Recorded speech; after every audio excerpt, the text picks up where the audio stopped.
Welcome back. From the Wyoming Valley Levee system to Indian Rock Dam down south, flooding from Hurricane Agnes put flood mitigation infrastructure to the test. And since then, we've seen improvements both in technology and infrastructure that will hopefully help us weather the next storm a little bit better.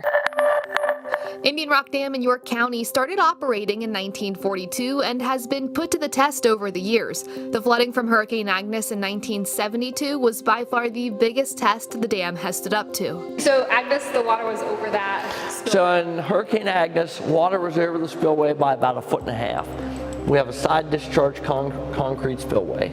Steve Young, head dam operator for Indian Rock Dam, says the reservoir saw a dramatic increase in water during the event.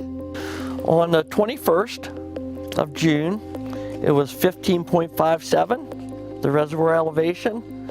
On the 22nd of June, it was 64.54 feet and rising. So it's a dramatic difference. The flooding from Agnes was the first and only time Indian Rock Dam has seen spillway flow.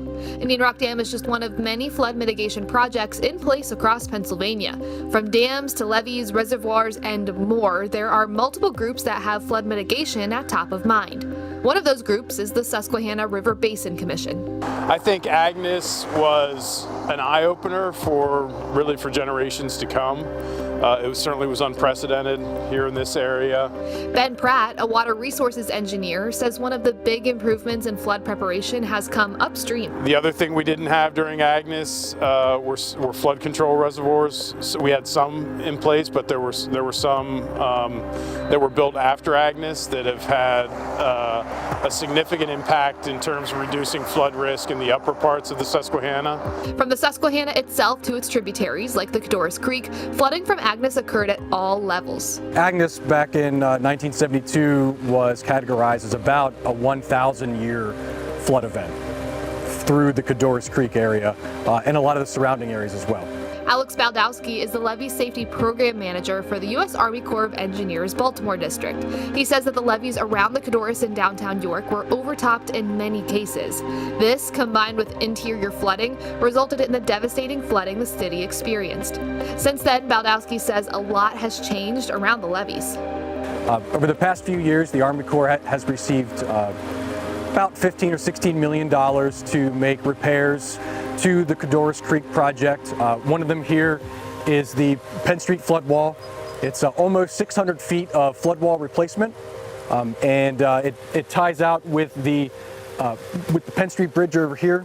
And there are other improvements to be made along the way, such as rehabilitating conduits. Earlier this year, the U.S. Army Corps of Engineers Baltimore District announced it would receive $62 million in supplemental funding. Some of this funding goes towards the Cadorus Creek project and Indian Rock Dam. The Wyoming Valley Levee project also received over $11 million in support of flood risk mitigation, benefiting the communities of Plymouth, Kingston, Edwardsville, Hanover, Wilkes-Barre, and more. In addition to building and maintaining flood infrastructure across Pennsylvania, improving technologies are also a big help these days. Our forecasting capabilities 50 years ago were not nearly what they are today. We have access to far more data now, and so we're better able to understand and predict events like Agnes. Advancements in internet, cell phones, and other technology now allows both government organizations and people at home to be aware of the forecast well in advance, plus have the tools to properly react. If you're an individual that lives in a floodplain, it's very much your own responsibility to take the necessary actions that you need to protect your own life and property. The Susquehanna River Basin Commission has joined forces with the U.S. Army Corps of Engineers and other groups to form the Silver Jackets. The group is an interagency team that comes together to reduce flood risk and damages. We come up with solutions and projects to implement that can hopefully help reduce flood risk. One of those projects is the Susquehanna Flood Warning and Response System. This tool for Wyoming Valley officials and emergency managers provides flood inundation data so they are better able to prepare for flooding at different levels. It's a project they hope to expand in the future. Between improvements in infrastructure, technology, and interagency teamwork, experts say we are in a better position to handle flooding today, though there are still things that need to be done.